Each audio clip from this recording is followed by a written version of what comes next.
Hey, what's up? And welcome back to another episode of the Relationship School Podcast. Damn, it's been a journey. Happy New Year. Happy holidays. And gosh, you made it through another year. Oh my goodness. I just want to point out that people are stressed right now. And I also want to point out that there's a lot of beauty going on in the world right now. There's a lot of art getting created. There is a lot of connection happening. And yes, there's the opposite as well. If you're feeling pinched relationally, this episode should help a little bit. Hey, I want to thank you for subscribing to my podcast here and for leaving a 5-star review, if that's you. Thank you. Transformative. Becoming My Best Self, Lindsay, Laura Hyman, many have written reviews lately. Thanks, guys, so much. Also, thanks for the reviews on Amazon. They're coming in, finally, on the book, Getting to Zero, How to Work Through Conflict in Your High-Stakes Relationships. This is a very affordable way to change your life, right? Listen to this podcast, buy my book. Yeah. So, in this episode, we're going to talk about relationship goals. Specifically, I'm going to help you set one relationship goal. Just one.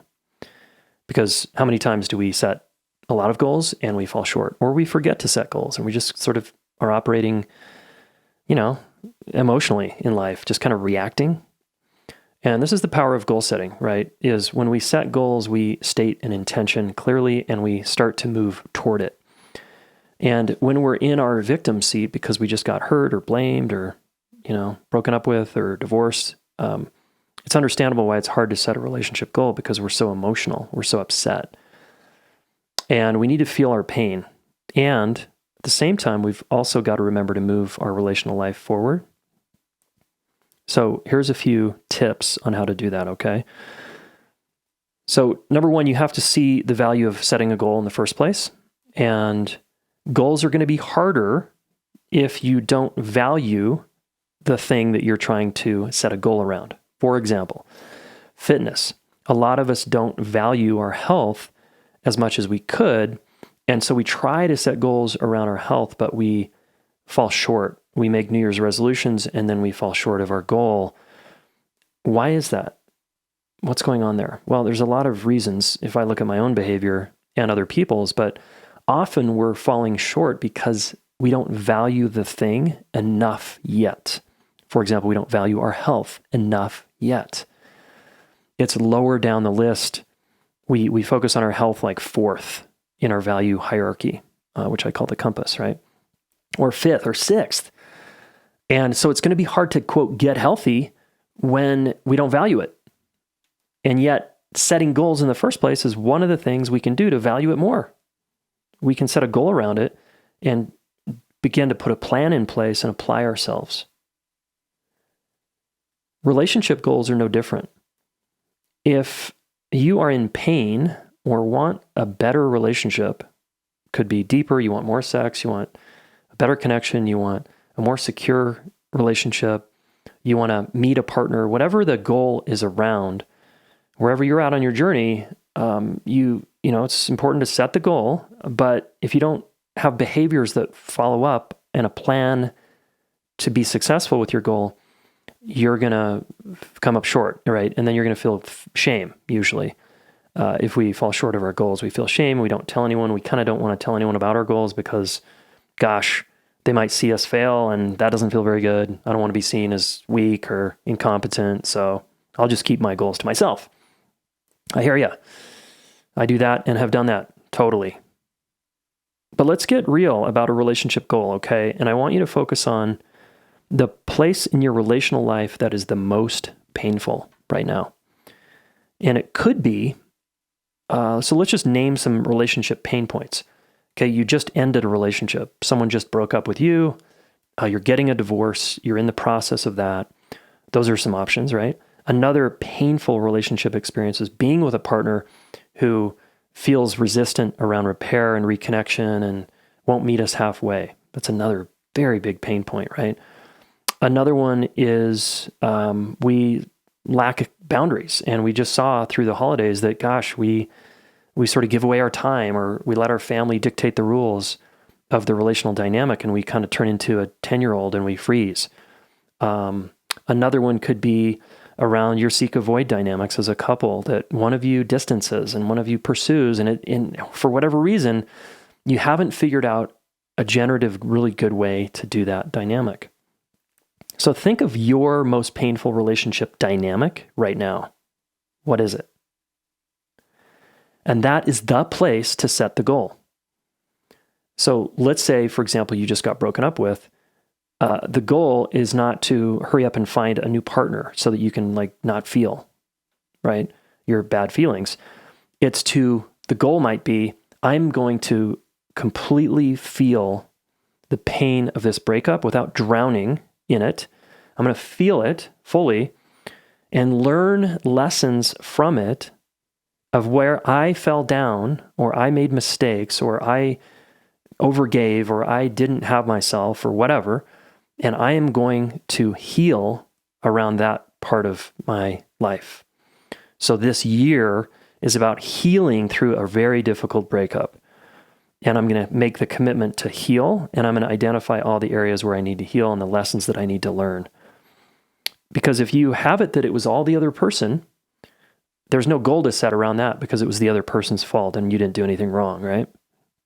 So the goal obviously has to be about you and what you did or didn't do, all right? Let's say another common one is relationship repair.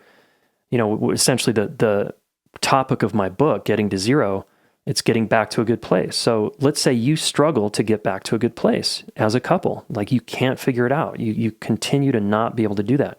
So then your goal would be, in 2022, we are going to figure out getting back to a good place. And we are going to make it our most important goal for the whole year. Okay, that could be your goal. Or let's say your goal is we have a good relationship and we want a great relationship. Okay, so what's going to take you from good to great? So if the goal is great, define it, get really specific on what that means. The kind of sex you're having, the kind of connection you're having, how often you're having it, what you're able to do together because you're in a great relationship, the security you feel when you get beat up by life, you come home to your partner and you're like, I feel so good here. Maybe that's what great means to you. So then that's your goal, right? And is it doable in 1 year? Maybe, but maybe that's a 5-year goal. I don't know. You have to decide, okay? So set your relationship goal around the most painful part of your relationship life and make it a year-long commitment that you are going to stare this thing down, you're going to take it down, and you're going to clear it, love it, move through it, heal it, whatever language you want to use. You're going to accomplish the goal, all right? Hey there, do you want to become a much better communicator? Do you want to build a secure relationship? And do you want to accept yourself more? If you want those 3 things, come join our Relationship Mastery course. This course is unreal, okay? 9-month journey, deep dive into you, how relationships work, and how to do them well. Check it out from one of our past graduates, Casey. As an entrepreneur, I face a lot of my time looking at myself and what I'm doing and how to improve my business. And I was feeling like I was hitting walls personally and professionally. And those walls weren't like skills, like business skills. They were like interpersonal issues. They were the things that were keeping me up at night. It was the frustration that I felt. It was sweating. It was the tension. And it was like not knowing this stuff. So I enrolled in Deeper 9 months ago and just kind of had my life dramatically shifted. I got in touch with myself in a way that I've never been in touch with myself before. My whole life I've been striving and working and building and growing, but all of those things felt like exterior and none of it felt interior. Deeper broke that shell open, and it feels like I'm like peeling apart this armor that I've built to get an understanding of who I am, understanding that these emotions I felt were anxiety, and I could find where that anxiety lives in my body and what to do with it and how to see the triggers in my life that cause it and create space between those triggering events and the actual emotion. Jayson talks about this core human split between who I am and who I act as in order to get love and care and attachment. And it's about closing that gap. And through Deeper, I learned skills and tools to apply to that part of me, tools that help my marriage. Our arguments are short-lived. We resolve them quickly. To say it's been life-changing feels trite, but I don't know how else to describe this and how powerful it is. I'm just feeling more secure in who I am and what I'm doing, and how that reflects in business is that I'm establishing better boundaries to support myself. I'm not feeling as emotional around the ups and downs of business, which has been huge for my well-being. It's just like touching to be around people that care, that want to be part of the conversation and support me and push me along. You can't change your life in 2 days. When I started going to the gym, it's not like I got fit in a weekend. 9 months is a pretty solid course. I don't know anyone else. And I've looked, right? I've gone through live events and audio programs and read books and attended conferences, and no one has this education that Jayson has. Jayson offers a step-by-step approach that helped me see who I am and how I show up and why I show up that way, and give me the choice to change my behaviors based on changing my values, change my relationship by creating new agreements, and have the relationship that I want. All right, Casey and Adelaide, his wife, now they have a baby. Their marriage is doing awesome because they really applied themselves in this course. Go to relationshipschool.com/relationship mastery if you want in on the action. Next, so that's how to set a relationship goal. Just go to the pain point and say, all right, my goal is this. But know yourself, know your history, know your behavior, know how much you value relationship stuff and learning, and be realistic. It's not realistic if you never read a relationship book, and this is the first time you're listening to this podcast, you never ever listen to relationship podcasts, and you're like, oh, I'm going to heal my childhood trauma this year. That's probably an unrealistic, and you've never gone to therapy, that's probably an unrealistic goal, because that goal could take years. Healing childhood trauma could take years, right? So it's not really fair to yourself to set that as some plateau goal, like I'm on the summit because I've healed all my trauma, right?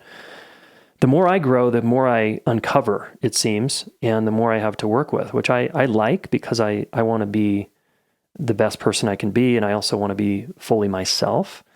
So I'm moving through blocks and layers in myself all the time, and other people usually trigger me into those places that are not healed or haven't been loved yet, right? Be realistic.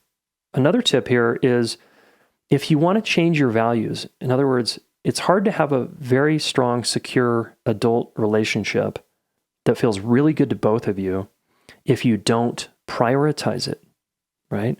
It's going to be very difficult. So if you're watching Netflix instead of reading a relationship book like mine, or you're watching Netflix or the latest movie that's out, The Matrix or whatever, and you're going and you're playing Sudoku or whatever all the time, and you're doing puzzles, and you're sort of distracting, and you're on your phone a lot, but you're not actually applying yourself, it's going to be hard to accomplish your goals, right? I think this is basic, but it bears repeating, because people who claim they want to get in shape, right, they don't prioritize it. It's like, oh, I'd rather sleep in. I don't feel like it today, right? Like right now, I'm in a habit of yoga. I like yoga. I don't absolutely love yoga. It's not like I can't wait to get up in the morning and do yoga like my wife. I'm like, yoga's, work for me. So, but I'm committed. It's 5 to 6 days a week for me, and I've been doing that for over a year, and it's helping my body tremendously. But there's many, many days, usually a couple days a week, where I don't want to do it. I'm like, no, I don't want to do it. But I just do it anyway. I just push through my resistance, my emotionality, and I'm doing it because I know this is good for me. Exercise is like that, right? Every study across just about everything says exercise is good for our mental health and our wellness in life. So it's the same with relationships. If we want to change a pattern of ours, it's going to take an almost daily commitment, certainly 3 to 4 days a week, if not 5, around just putting attention on that and applying yourself, right? Now, we have lots of courses here at the Relationship School you can sign up for, and that holds you accountable, right? Or you can buy my book and you're like, okay, I'm going to read this book, and I'm committed and I'm going to read it with my partner or read it with a friend, and we're going to go over it. That's one way to actually start valuing relationships more and be more successful relationally, is to read, study, apply yourself over and over and over again, and talk about it with other people. So this is the action step here, is set your relationship goal, and then you must be accountable with one other person. That could be a partner, it could be a close friend, it could be a fellow podcast listener. You've got to get out of your silo of isolation and into relationship and tell other people your goals. Tell them. And I'm looking back on my year right now, and I'll send an email about this, but I'm seeing many goals that I failed, that I came up short on. Why? Well, it's because I didn't prioritize it enough. That's it. It's not because I'm a bad person or there's anything wrong with me. It's because I did not have the discipline to apply myself over and over again. I mean, the only reason I wrote my book is because I was disciplined enough to apply myself relentlessly for 6 months, right? And I got it done. And I feel very proud of that. And I feel like my confidence soared because I had a goal, I followed through on it, and it was successful, and my book is out in the world. That is a massive milestone in my life. Yeah. But guess what? There are many other goals that I did not accomplish. Yeah. That wasn't even this year, by the way. That was the year before that I finished the book, but it came out this year. So we're going to fall short of some of our goals. Is that a good enough reason to not set them in the first place? Hell no. We want to have goals in life. I think they're very good for our well-being. We're going to fail, and hopefully we just learn from our failures and mistakes, and we go, that sucked. I wonder why I fell down. So I'm in the process of reviewing why I fell down on a bunch of my goals this year. And then I can get real about, well, it's not important to me enough yet. I'm going to tweak my goal this year, or I set the bar too high. I'm going to just lower it a notch and see if I can do that this year. Okay. A relationship goal must have accountability with another person. That's a relationship, right? It's like, how do you expect to learn about relationships in a really good way without other humans around you? So that's a slight plug to come to one of my master classes this year. I'll be doing many of those. And if you're on my email list, of course, you'll get those. Okay. All right. Really grateful that you're a listener, you're a follower, and more importantly, you're relationally oriented in your life. And I wish you well in this amazing year that we're heading into. And it could be a harder year for us. It could be easier. We don't know. But what I do know is we need each other to get through whatever we're struggling with, right? We need other humans at our side. You deserve that. I want that for you. And plug into other people, okay? They're going to help you accomplish your relationship goals and also help you just feel better in life. We know that other humans in our life help us feel better, okay? Beautiful.